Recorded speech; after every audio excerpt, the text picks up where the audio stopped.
For 23 years, county presidents have hit the road to meet face-to-face with other county officials. The 2014 President's Tour, headed by Duane Johnston and Vicki Kubat, kicked off its first tour, traveling to western North Dakota. First stop, McKenzie County.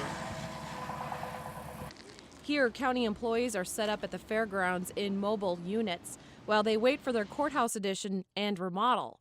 Despite tight conditions, McKenzie County employees packed in the temporary commission room to share what they see as the top concerns in McKenzie County.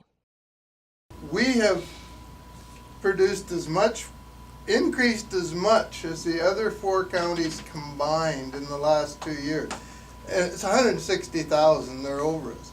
But that's why you see what you see. That's why our roads are in such shape, and that's why our law enforcement is, because this is where the action is. There is no doubt about it. Their list of needs are long. The miles of beat-up roads are widespread, and they are expensive to fix. While building is going on everywhere you look, housing remains a key issue. There's simply no place to put additional employees that are needed, especially with law enforcement. All department heads, from social services to the state's attorney, say they feel overwhelmed trying to keep up with the demands in McKenzie County. For example, there are more criminal cases filed here than in Morton County. Add to that the 4 to 5 year backlog of jury trials. McKenzie County, like other oil-producing counties, wants a greater percentage of the tax revenues generated by oil and gas to return to the county to take care of their needs. They also expressed frustration with oil impact grants.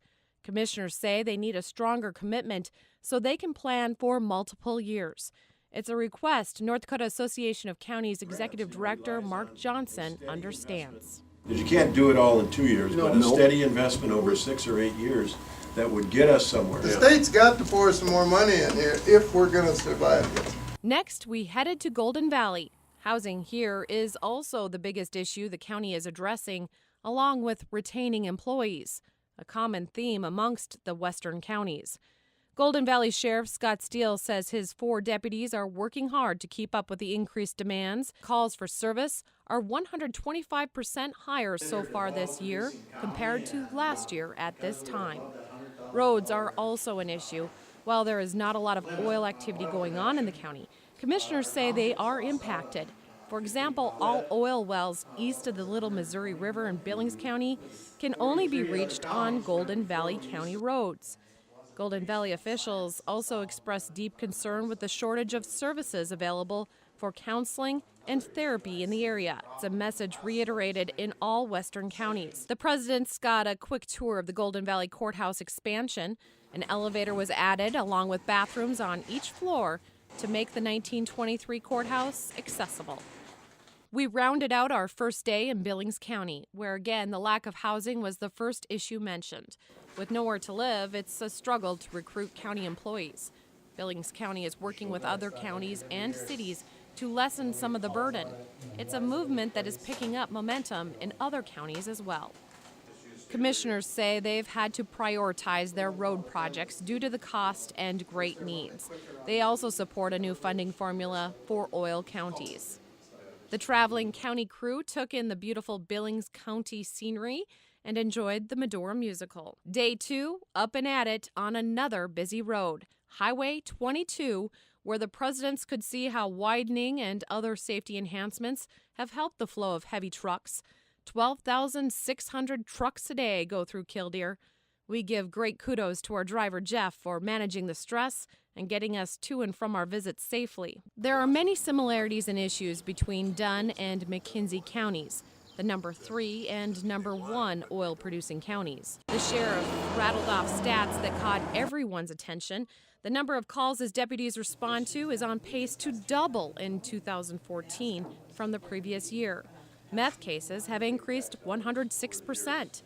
He has 13 deputies, but could easily add 5 more. However, the big issue is, again, housing. Deputies have stayed in surrounding counties and in crew camps to make do. Dunn County is also more supportive of a formula change in the tune of a 60-40 split in oil revenues, with a greater percent returning to the oil areas. This is a cash cow to all of North Dakota. the industry out here that is developing and moving forward, and the money it's bringing into the state, all of North Dakota has been sharing in this.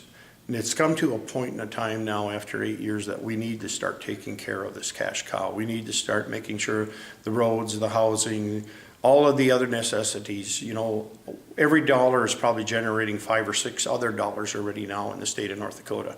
Now we need to start babysitting and taking care of that and making sure that we can retain this 15 to 20 to 30 years. While Western counties look for ways to manage the growth effectively, they suggest state agencies should have more representation in the area to respond to incidents and support counties who are feeling overwhelmed. Road trip number 2. Our presidents head east to Cass, Traill, Steele, Walsh, and Grand Forks counties. Social services is brought up at all the eastern county visits. Counties are struggling with the unexpected demands in responding to the increase in Medicaid cases. Departments in Cass and Grand Forks counties are seeing more dramatic increases in cases, and along with that, they are seeing an explosion in foster care demands. In Grand Forks County, the number of foster care homes cannot keep up with the number of kids needing a safe place to stay. Road funding was the top issue. Commissioners are concerned with the increased cost in building and maintaining roads. Traffic on this side of the state is also seeing increased volumes, and the trucks are carrying heavier loads. All 10 counties support the Upper Great Plains Transportation Institute's study, which suggests $8.5 billion is needed to build and repair roads and bridges in the next 20 years, with $1.8 billion of that needed to be budgeted for the next biennium. Total funding needs are similar for oil roads and non-oil roads. Counties in the east echo the west. They desire a more long-range funding mechanism so they can make better planning decisions. The presidents, along with Association of County Staff, will use the input gathered during these visits to develop policies and resolutions at our annual conference and during the 2015 legislative session.